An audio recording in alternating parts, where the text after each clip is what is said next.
Assalamualaikum warahmatullahi wabarakatuh. Saya Hayunisa. Saya adalah pengampu mata kuliah asuhan kebidanan 3, yaitu masa nifas dan menyusui. Baik, pada kesempatan ini saya akan memperagakan bagaimana kita melakukan pemeriksaan fisik pada masa nifas, di mana pemeriksaan fisik ini merupakan tujuan akhir dari pembelajaran mata kuliah aspek 3 untuk memenuhi kompetensi yang harus dimiliki oleh mahasiswa kebidanan. Sebelum kita melakukan pemeriksaan fisik, juga perlu kita lakukan anamnesa. Ya. Anamnesa ini dilaksanakan baik alo anamnesa maupun auto anamnesa.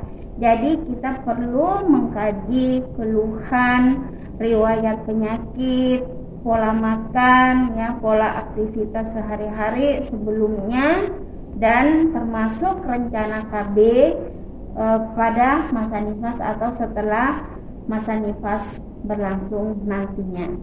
Ya, untuk anamnesa ini bisa dilakukan dengan cara ibunya tiduran atau ibunya itu duduk di kursi. Baik, saya akan memperagakan ya bagaimana persiapan awal sampai akhir di dalam melakukan pemeriksaan fisik pada masa nifas.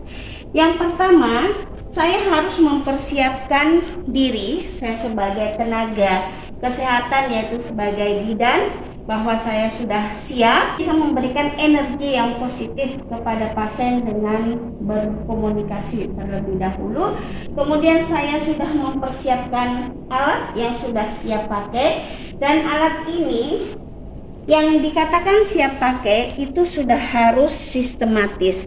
Apa yang mau dipakai terlebih dahulu itu berada di dekat pasien. Ingat, posisi seorang bidan itu harus berada di sebelah kanan pasien. Ini merupakan posisi yang ergonomis, dan kita harus dekat dengan alat, selalu dekat dengan alat. Nah, alat-alat yang diperlukan ini sudah sistematis. Yang diperlukan kita dalam pemeriksaan fisik, kita mau melakukan apa saja. Yang awal kita mau mempraktekkan pemeriksaan fisik pada masa nifas. Pertama, kita melakukan pemeriksaan pada bagian atas, ya, bagian kepala. Kita memerlukan penlet, kemudian tensi, ya, tensimeter, kemudian termometer beserta perangkatnya, kemudian tong spatter. Ini ditaruh di bagian yang terdekat. Kalau untuk spekulum, ya, spekulum di instrumen dan handscoon itu ditaruh di bagian belakang karena ini terakhir yang akan digunakan. Baik, selanjutnya ada alat tambahan juga. Ini merupakan pantung payudara, ya, pantung payudara dan teknik menyusui. Ya, ini dibuat jika kita melakukan praktikum langsung ke manusia. Ya, kita praktikum ke alat pantung peraga ini. Baik, kemudian perlak, ya, perlak yang harus disediakan. Kemudian celana dalam atau baju ganti kalau ibunya mau ganti. Kemudian softtek, ya. Yang ketiga itu adalah persiapan pasien, di mana saya ambil kasusnya ini pasien 6 jam postpartum. Nah, di mana untuk kebijaksanaan teknis kunjungan pada masa nifas, ingat ada 4 kali, 6 sampai 8 jam. Kunjungan pertama, kunjungan kedua 6 hari, dan kunjungan ketiga itu 12 hari, kunjungan keempat 40 hari, 5 minggu atau 6 minggu. Nah, baik, untuk pasien kita sudah kondisikan sedemikian rupa pasien tidur terlentang dalam kondisi nyaman dan rileks.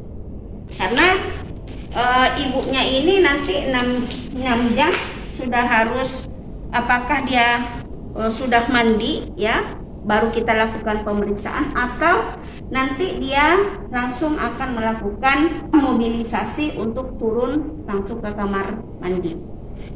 Baik, ini langkah-langkah yang harus kita laksanakan. Pertama, kita harus memberikan support sistem kepada pasien bahwa kita akan melakukan pemeriksaan fisik dari ujung rambut sampai ujung kaki, dan kita juga menjelaskan apa saja yang akan diperiksa.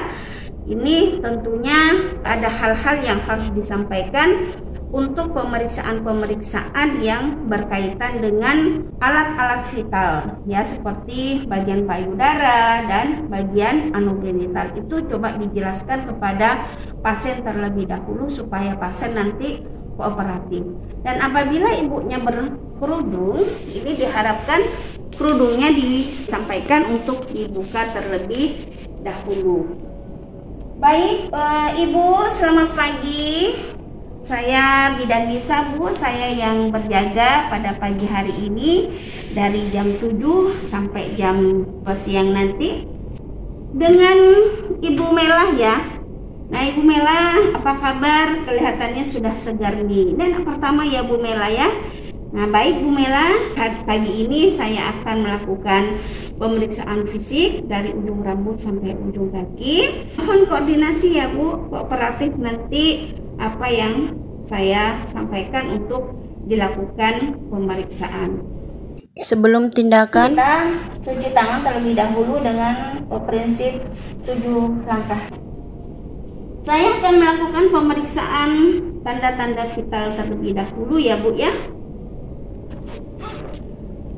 Tadi subuh sudah dilakukan pemeriksaan Bu Mela. Berapa katanya tensinya? Oh, normal ya, 110/70. Baik, saya coba ini ya.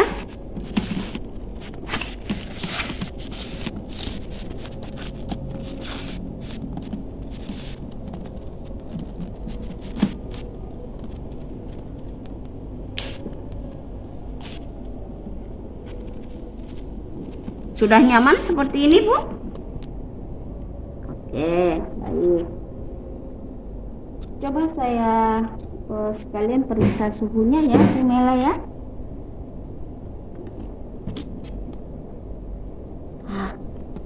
Bu Mela.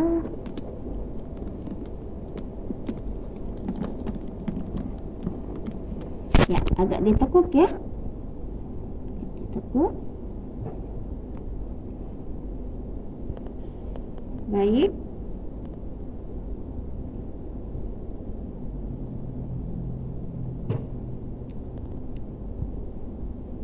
Saya cek dulu ya, Bu.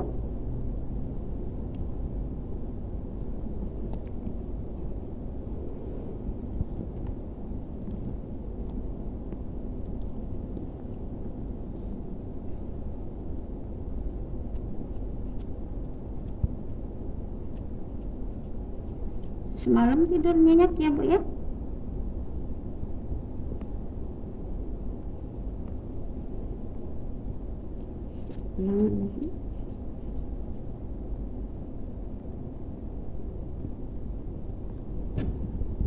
Baik, normal, masih 110/70 ya Bu ya. Ada keluhan lain Bu? Pusing atau masih lemas gitu? Enggak ada ya. Alhamdulillah.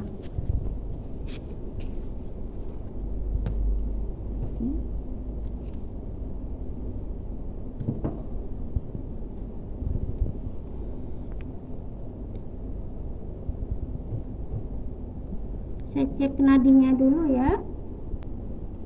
Nafasan.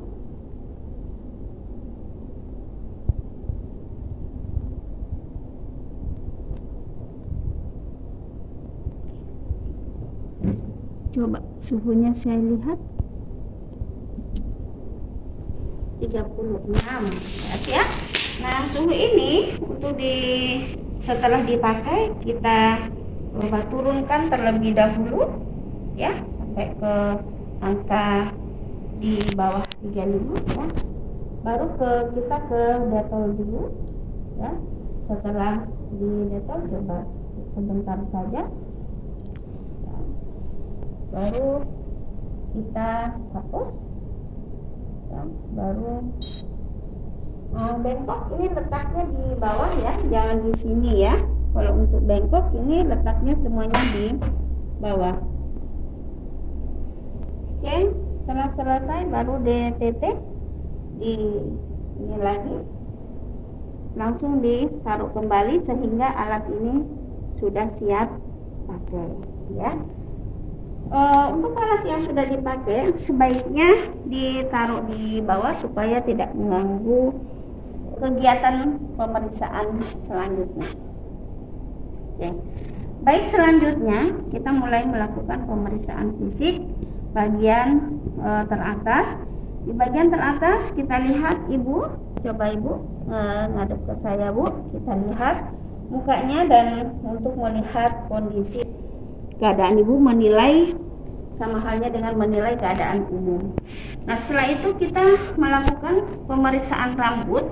Ingat, pada saat kita melakukan pemeriksaan fisik itu menggunakan prinsip IPAP. IPAP itu adalah inspeksi, palpasi, auskultasi, dan perkusi. Ya, itu tahap-tahapan kita melakukan pemeriksaan fisik. Nah, yang pertama kita lakukan inspeksi dulu, kita melihat keadaan rambutnya, kemudian kita coba lakukan pemeriksaan, ya apakah ada rontok gitu ya rambutnya, kemudian kita melakukan palpasi. Ibu, kalau saya tekan-tekan seperti ini, ada yang terasa sakit? Tidak ya? Baik. Nah, setelah itu kita lakukan pemeriksaan pada telinga. Nah, untuk melakukan pemeriksaan itu kita harus bagian terjauh dulu ya supaya lebih sistematis ya. Pas lihat ke sini Ibu.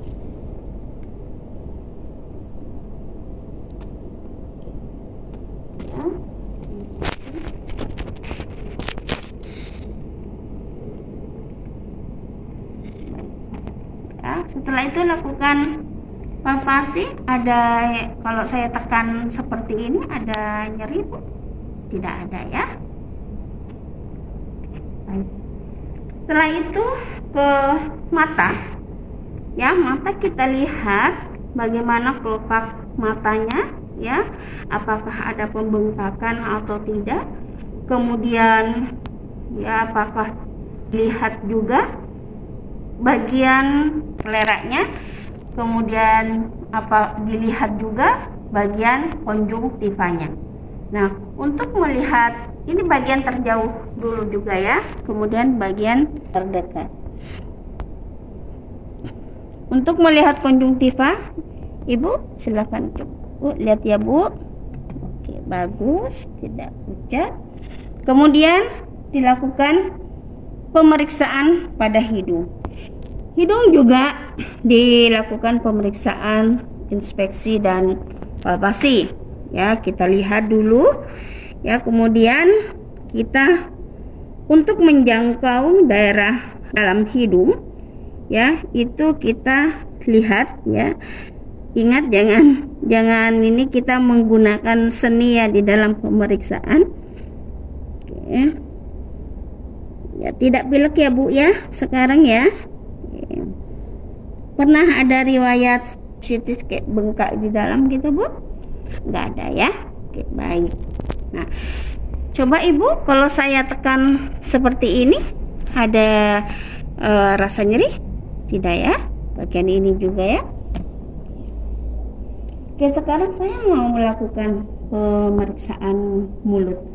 Mulut ini kita lihat ya, mulai dari bibir, gusinya, kemudian keadaan giginya, tonsilitis ya, apakah amandelnya ya, apakah ada peradangan atau tidak. Ya, Ibu mau saya periksa dibantu dengan menggunakan alat, ya, alat seperti ini, atau Ibu bisa oke, ya, nggak usah pakai alat ya. Ya, bisa juga ini menggunakan tong spatel seperti ini ya. Kemudian bisa juga dengan menggunakan spatel yang disposable. Karena ibunya tidak mau menggunakan alat, kita pandu untuk supaya dia yang lebar. Selama hamil nggak ada keluhan sakit gigi ya Bu ya. Setelah itu baru kita lakukan pemeriksaan pada leher. Kita lihat di bagian leher apakah masih ada bekas tanda-tanda kehamilan seperti pada perubahan kulit seperti muka, okulus magulakidarum, kemudian ada kehitam-hitaman mungkin di leher ya karena pengaruh hormon pada saat kehamilan. Nah, kemudian kita lihat ya di sini apakah ada pembesaran pada vena jugularisnya ya. Kemudian kita coba kalau terlihat ada pembesaran, coba kita lakukan palpasi agak ditarik sedikit ya, begitu juga dengan sebelah yang terdekat. Kemudian kita lakukan pemeriksaan tiroid ya, kelenjar tiroid. Teknik untuk melakukan pemeriksaan kelenjar tiroid supaya ibunya itu lebih nyaman, coba kita bantu angkat lehernya ya. Kemudian dengan beberapa jari kita ibunya disuruh menelan, ibu coba menelan ya. Jika ada tonjolan ya pada saat ada penekanan, itu artinya perlu dilakukan pemeriksaan lebih lanjut. Nah, setelah leher itu ke dada. Oke, baik, Ibu, karena ini perlu dilakukan pemeriksaan dada secara menyeluruh sekaligus nanti perut. Saya coba ke ataskan ya Bu ya, nggak masalah, nanti itu sudah pakai sampiran, sudah bisa kurangan, nggak akan terlihat siapa-siapa ya. Oke, ini caranya ya untuk menjaga privasi pasien. Oke, ya, kita lihat ya, coba kita atau kita boleh kita pakai pantum ya, pakai pantumnya untuk dilakukan pemeriksaan ya. Ya, takutnya menggunakan nanti prakteknya ke temannya ya. Oke. Nah, setelah itu kita lihat ya kondisi payudara simetris ya. Ini sama prinsipnya di sini adalah inspeksi dan palpasi. Kita lakukan palpasi ya, inspeksi pada payudara dan palpasi pada payudara di bagian terjauh dulu. Nah, untuk melakukan pemeriksaan payudara supaya ibunya lebih rileks, coba kita Ibu coba ya Bu ya, diangkat. Nah, seperti ini. Nah, kemudian kita coba membersihkan bagian ketiak dulu. Ibu mau saya atau Ibu yang bersihkan sendiri, nanti tergantung pasiennya. Kalau pasien mau membersihkan diri silahkan, kita tinggal menyiapkan bengkok ya.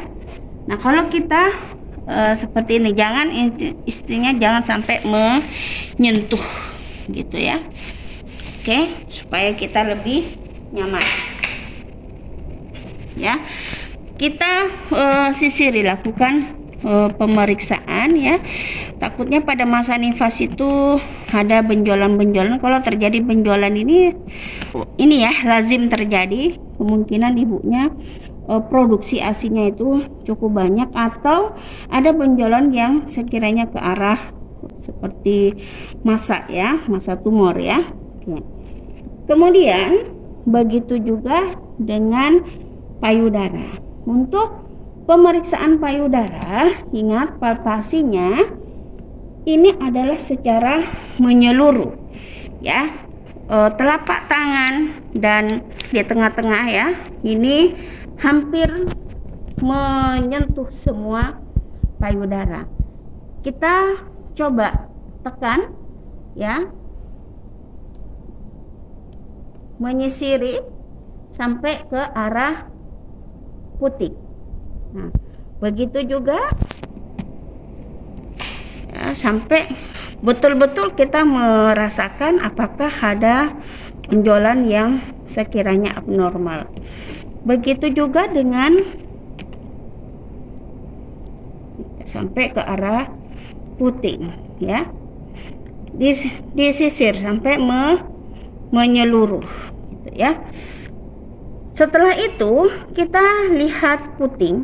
Nah, putingnya ini kadang-kadang kita menemukan nih daerah areola yang kotor. Kalau kotor kita coba bersihkan, dan ini lakukan sambil kita melakukan perawatan pada puting susu. Tekniknya ditekan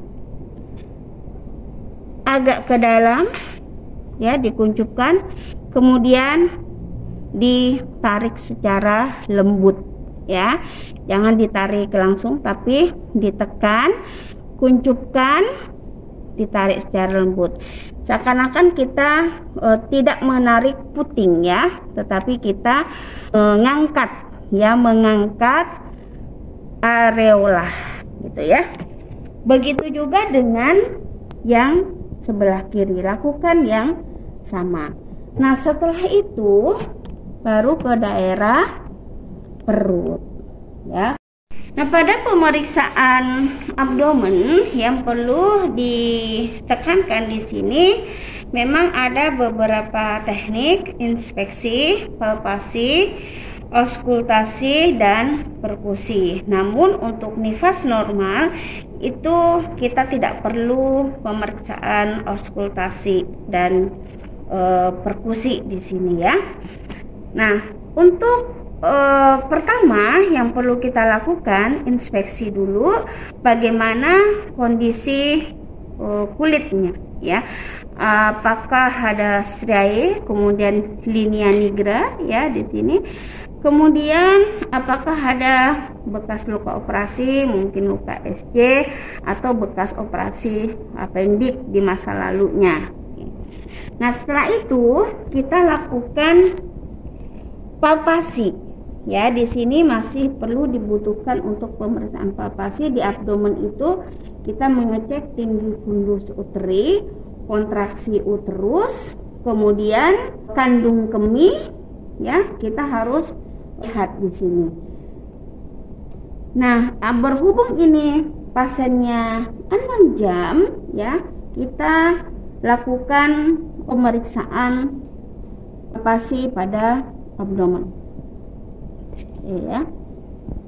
Dan kita coba dikumpulkan terlebih dahulu ya.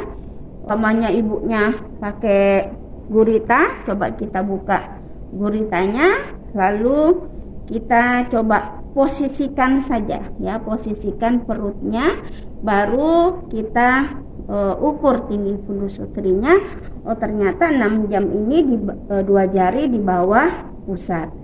Nah, kemudian kita sudah dari palpasi kita sudah meraba uterusnya. Nah, uterusnya kita harus raba juga, itu kontraksinya bagus. Kontraksi bagus itu adalah keras nilainya ya. Kemudian sedikit ke bawah itu untuk melakukan pengecekan kandung kemih. Ya, untuk melakukan pengecekan kandung kemih, ibu, kalau saya tekan seperti ini terasa pengen pipis? Nah, tidak ya. artinya tadi mungkin ibunya sudah pipis gitu ya, dan ini tidak terasa ada tahanan. Biasanya kalau terasa ada tahanan itu kandung kemihnya penuh. Nah, selanjutnya kita melakukan pemeriksaan punggung. Setelah kita selesai melakukan pemeriksaan abdomen, ya, kita melakukan pemeriksaan punggung. Untuk pemeriksaan punggung, ya, ibunya diharapkan miring menghadap sebelah kiri. Nah, hati-hati, kita juga kalau melakukan pemeriksaan fisik juga harus memperhatikan kenyamanan dan keamanan. Nah, seperti ini ya tekniknya ya. Kita coba, ibu coba miring ya Bu ke sebelah kiri. Nah, jadi untuk melakukan pemeriksaan punggung, coba kita lakukan pemeriksaan punggung. Kita ada inspeksi dan palpasi di sini ya. Inspeksi, nah ternyata tidak ada luka, kebersihannya bagus ya. Kemudian kita lakukan palpasi. Ibu, kalau saya tekan-tekan seperti ini, ada nggak Bu rasa nyeri gitu ya? Oh, nggak ada ya. Ya, baik. Nah, setelah ini ya, setelah kita melakukan pemeriksaan punggung, kita mau melakukan pemeriksaan ekstremitas atas dan ekstremitas bawah. Nah, setelah itu kita mau melakukan pemeriksaan pada anogenital. Supaya ibunya tidak bolak-balik miring kanan miring kiri, kita sudah langsung pasang perlak. Ya, ini juga harus sudah dalam kondisi siap pakai. Ya, kita harus paskan supaya nanti tidak geser-geser lagi. Oke. Ya, tahan dulu ya Ibu.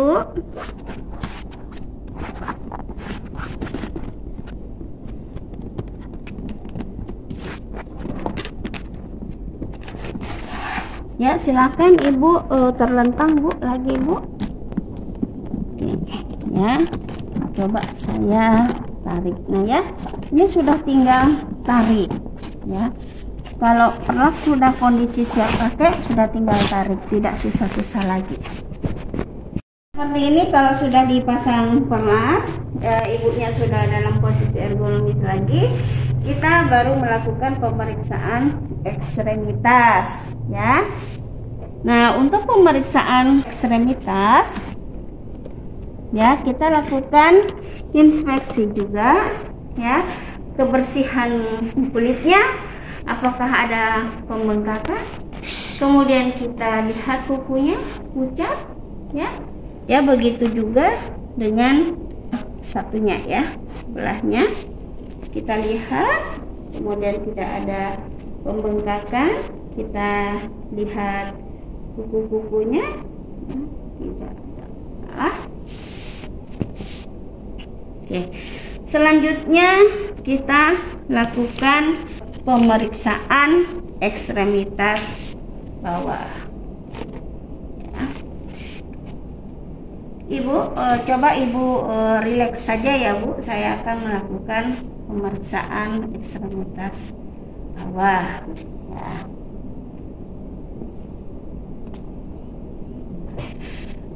Baik, sama untuk melakukan pemeriksaan ekstremitas bawah, lihat bagian yang terjauh dulu ya, kebersihan kulitnya ya. Kemudian kita coba lihat ya, apakah ada varises, pembekakan. Kita lakukan pemeriksaan udin pretibia ya. Kemudian kita lihat di punggung kakinya ada pembekakan atau tidak. Kemudian kita lihat untuk melakukan pemeriksaan pada kuku gitu ya. Begitu juga bagian yang terdekat, kita lihat juga kebersihan kulitnya Kemudian udim Pritibia ya, tidak ada. Kemudian kita lihat juga punggungnya apakah ada udim Pritibia, kemudian kukunya ya. Dan untuk pemeriksaan ekstremitas bawah selanjutnya, di sini kita melakukan yang namanya pemeriksaan tanda Homan. Tanda Homan ini dilakukan untuk mengecek apakah ada tanda-tanda tromboflebitis ya, peradangan vena ya pada. Nah, caranya kita angkat ya.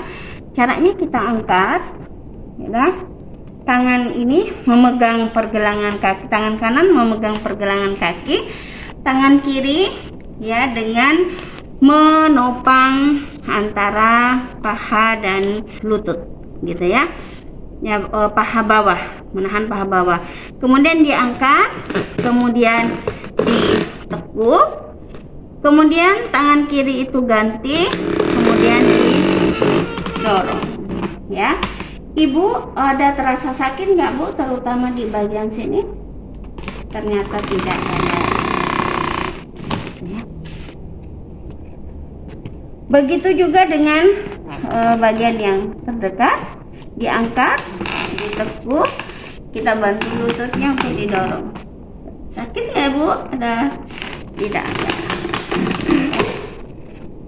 Oke, baik. Nah, untuk selanjutnya kita akan melakukan pemeriksaan anogenital ya. Ibu, ini setelah ini saya akan melakukan pemeriksaan alat genital Ibu. Saya ingin mengecek bagaimana proses penyembuhan lukanya, kemudian termasuk kebersihannya, termasuk pengeluaran pervaginanya. Itu ya Bu ya.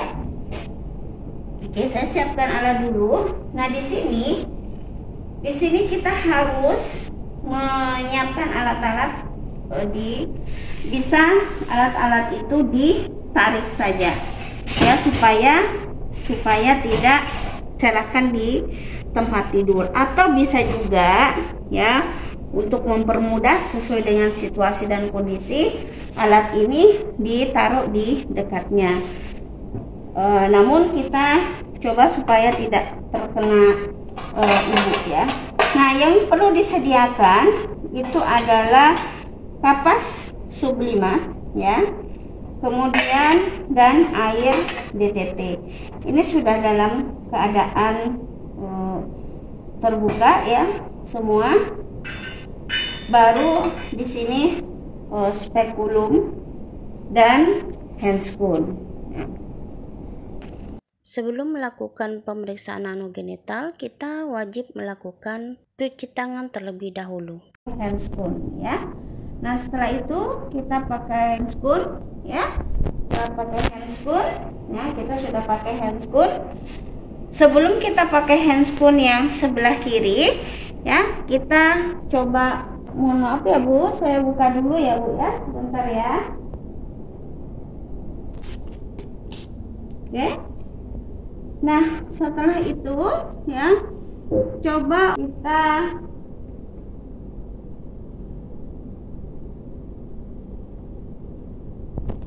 sebenarnya boleh ya, ya.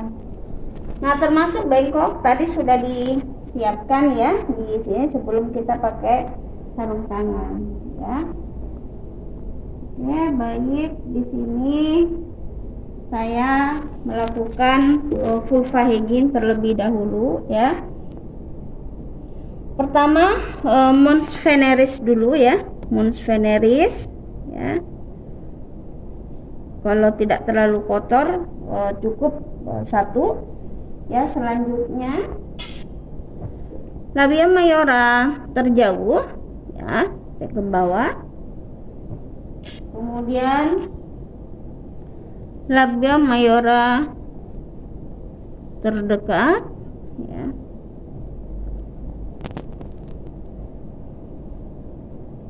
Kemudian untuk menjangkau labia minora, kita bisa bantuan telunjuk dan ibu jari kita membersihkan labia minora ya, kanan dan kiri. Selanjutnya bisa dari atas ke bawah sampai ke anus. Nah, oke, baik, di sini kita lihat keadaan pada saat tadi ya, kita juga lihat pengeluaran pervaginanya karena ini 6 jam. Loheanya masih lohea rubra ya, masih kemerahan. Setelah itu kita lihat bagian luka episiotomi, tidak ada yang terlepas atau tidak ada yang terbuka. Baik, selanjutnya jika sudah kita melakukan inspeksi ternyata kondisinya baik, begitu juga dengan pemasangan spekulum. Itu tidak perlu dilakukan pemeriksaan karena pemeriksaan spekulum itu berdasarkan indikasi.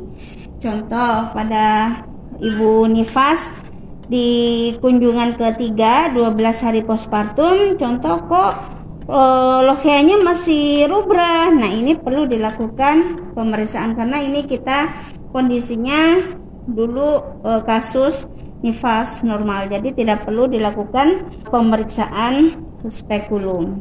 Nah, baik, selanjutnya jangan lupa kita posisikan ibu. Ibu pemeriksaannya sudah selesai ya Bu ya.